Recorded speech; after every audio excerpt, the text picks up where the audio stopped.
Hey everybody, welcome back. I want to get everyone up to speed as several countries in the EU that used to have golden visas or are amending them. I just want to get you up to date on the latest happenings in Spain. They are the latest country that is looking to pull a specific part of the golden visa program, actually the most popular. So let's get into it and let's talk about it. For those of you that were looking to potentially move to Spain and take advantage of the golden visa option for real estate, for purchasing property, it's no longer going to be on the table. There's still a couple of areas that you can invest in. I think a capital fund in Spain, maybe a business. There's still some pieces of the golden visa, but the property piece is going away. So if you, that opportunity is now closing for you. For those of us that have moved to Europe, we moved to Portugal. We did not do a golden visa, but when we moved, there was a golden visa option here in Portugal for property and many other things. And Spain's doing what Portugal has done, Ireland, several other countries. They've backed out of the real estate or property version of the golden visa.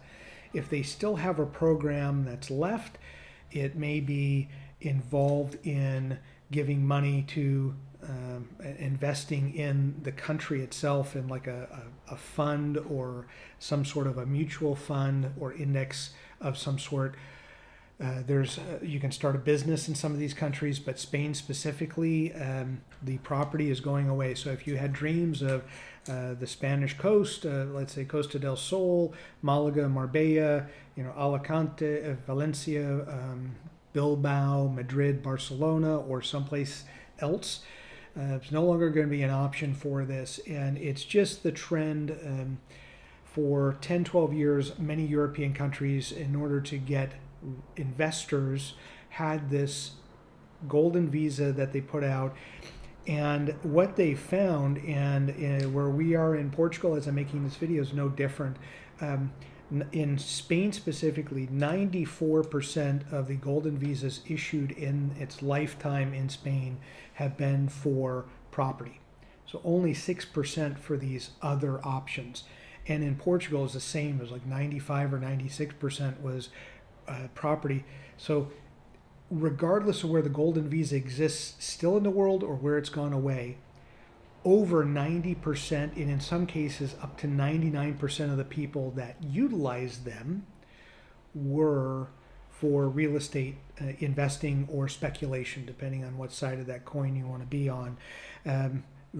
Very few people were doing this for other reasons. And in Spain, I want to say there's been about 6,500 golden visas issued since the start of the program. So again, 94% of those for real estate.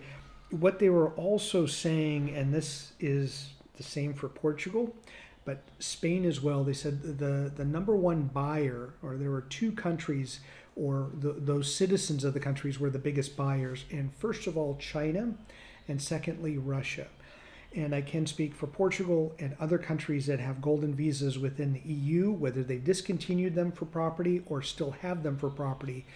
The number one buyers are Chinese population, and right behind that is generally Russians.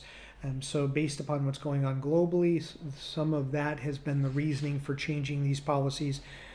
But more so from living in Europe is what they've said is many of the golden visas, because it's almost been exclusively to buy property, it's then created artificial inflation of pricing, especially in urban areas and city centers. And many of the people that do get these golden visas may be renting them, and then they're charging more for rent than what maybe properties in the rest of a building or a neighborhood are going for. So many of the countries, Spain is no different, said it's kind of wreaking havoc, and the real estate speculation should stop. So again, if you're looking to go to Spain and the golden visa was the way you're going to do it, you might want to reach out to a third party to see what the actual deadline is, but that is no longer going to be on the table. There are still some countries that do the real estate golden visa. Malta Italy, to making this video, Greece as well. Although Greece just a couple of months ago changed the limits. It used to be 250,000 for real estate across the board. Now in low population areas it's 250, but it can be up to 2 to 3 times more based upon where you're looking to set up shop in Greece. So it's changing across Europe. I would expect if you're thinking of 2025, 2026, or 2027 of coming to Europe on a golden visa and it's related to property, my guess is by then there will be no more countries offering any property version of a golden visa. That would be my guess and my hunch. As always, thank you so much for taking the time to watch the video. Enjoy your travels.